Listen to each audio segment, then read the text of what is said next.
Hi everyone. So in this video, we're going to go over the descriptive analysis and methodology part of the project that you have been working on.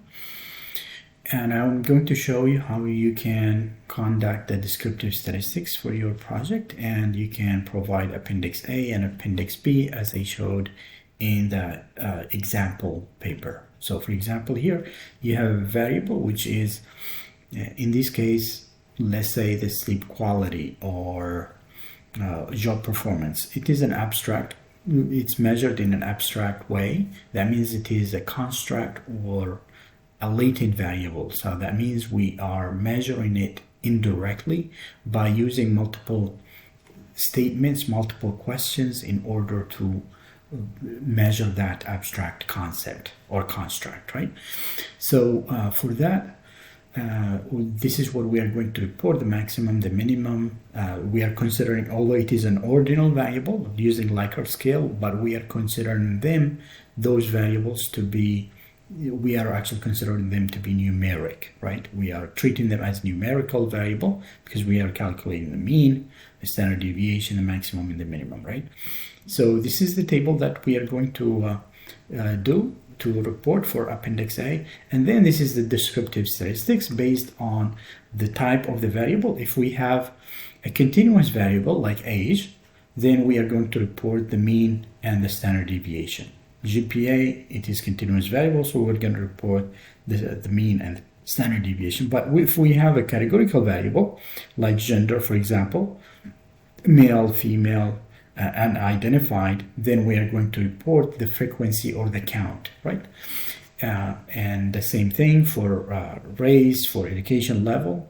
Since they are categorical variables, we are going to report the counts and the percentage of the total, right? So how can we calculate this one? Let's go through the Excel sheet. So the Excel sheet, we already have actually cleaned the data.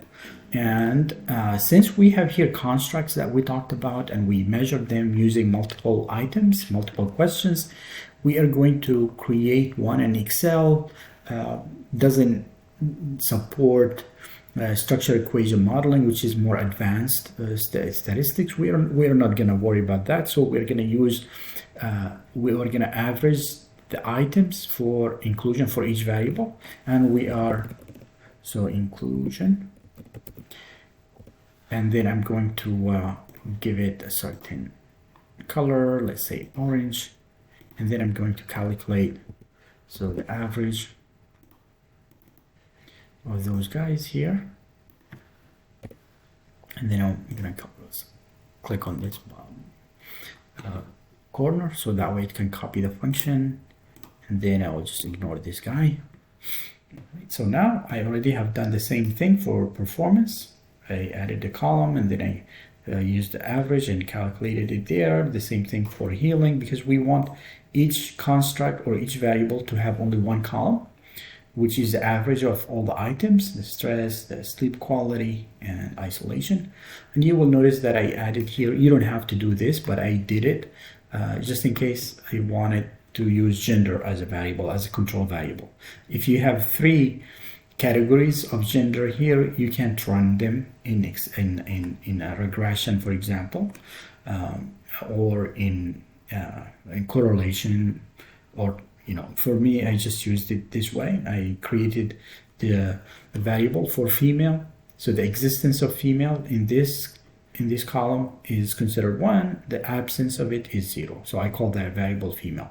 Same thing for full employment. The existence of full employment in employment type is 1, if not then 0. So I used an if function, right?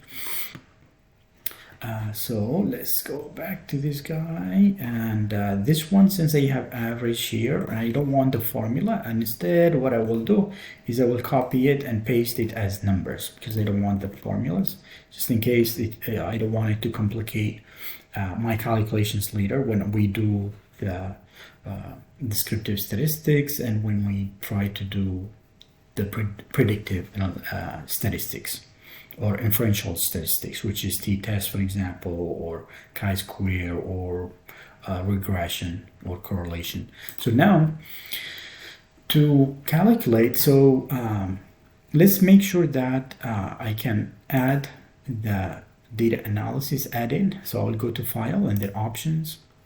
Then I'll go to Add-ins. I'll go to Excel Add-ins.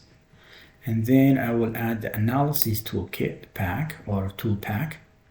Right, so the first one, I'll select it and I'll say OK.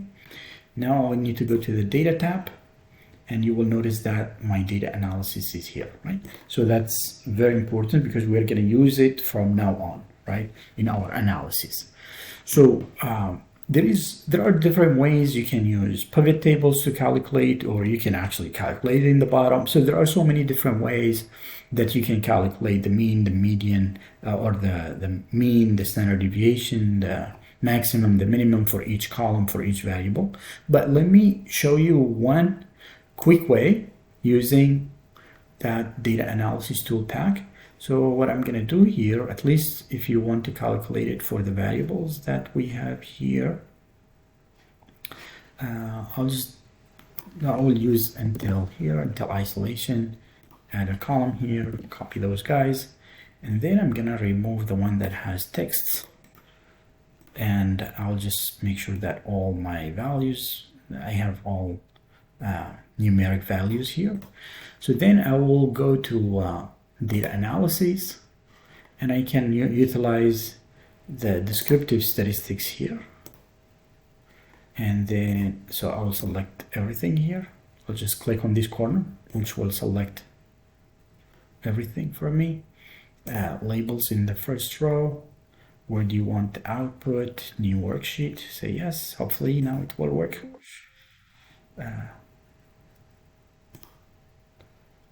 Okay, yes, I want summary statistics, right? I want summary statistics, so I'll say okay.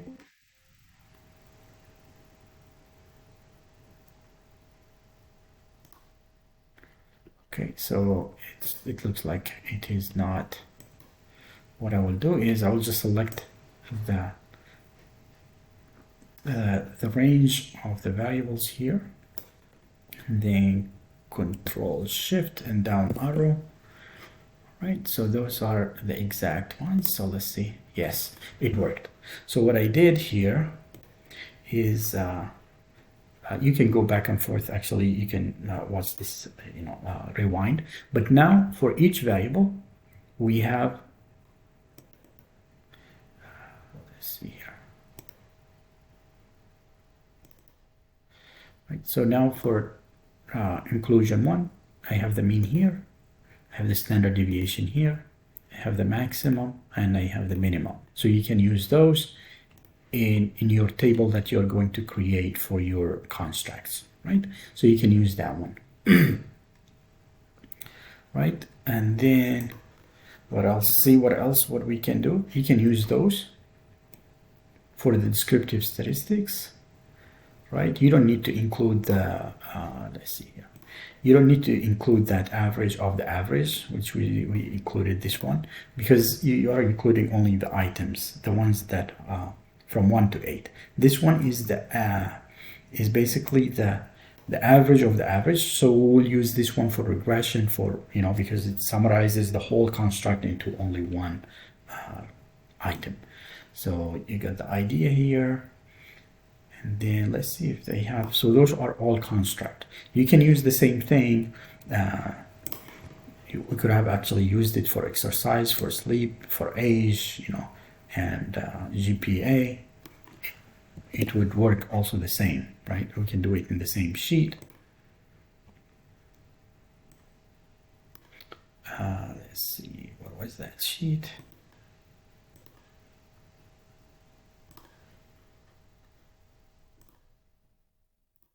Yeah, let's just put it in a new sheet, and I will just remove the ones that have text in them, and we can do that. Because again, Excel doesn't like text data, and it will not, and because text data will not actually calculate. So this one here, we'll just put 0, or average might be 3, because it doesn't like missing values. That's another thing.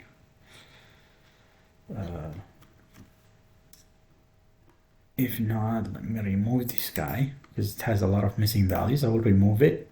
So I hope this one doesn't have missing values. If it has missing values, it will not work, but I will show you how you can do this analysis using pivot tables. So let's go to statistics. So what I will do is I'll select the columns and then control shift, and then the downward arrow, select only that. This, and then I will do this. So now I have for exercise, and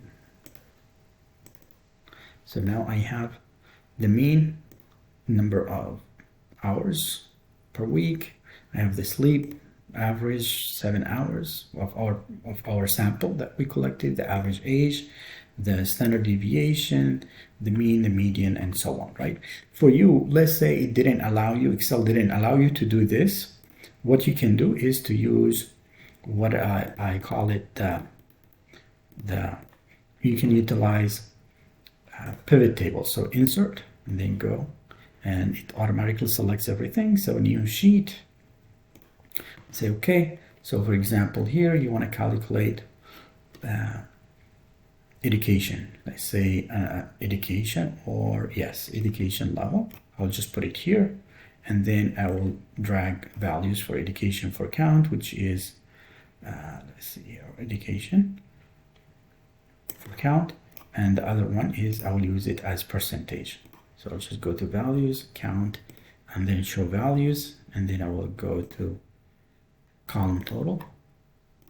So now I have a beautiful table that has how many have 4 years education, which is the majority almost, right? And so that way you can create a table similar to this one. So age, you already have learned how to calculate the mean for age, standard deviation in a quick way, right? And then for female, for gender, you can do the same. So for education, that's what we did. Instead of using freshmen, and we used 4 years, you know, and so on. So the frequency is the count, and the percentage is what we have here is a percentage, and this is the count of frequency. So you get the idea. Now we can actually do the same thing for gender, right? So now this is how many we have. I prefer not to say. And so on. This is for categorical variables.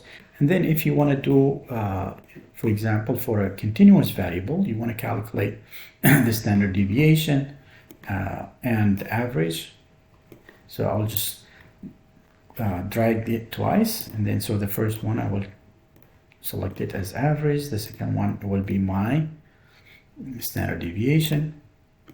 So now I can just change those guys to numbers. So you get the idea. Now you should be able to finish this in ease, and wish you all the best. And if you have any questions, please let me know. And again, after you have this table here, you can just write about it as I explained in a previous video. You can put it in your template, in your main paper, where you are going to talk about the participants. So basically, what is the age range? You don't have to say age range. You can just say the average age of the sample that we collected data from is and the standard deviation is like that, and so on. So that's all, and I wish you all the best.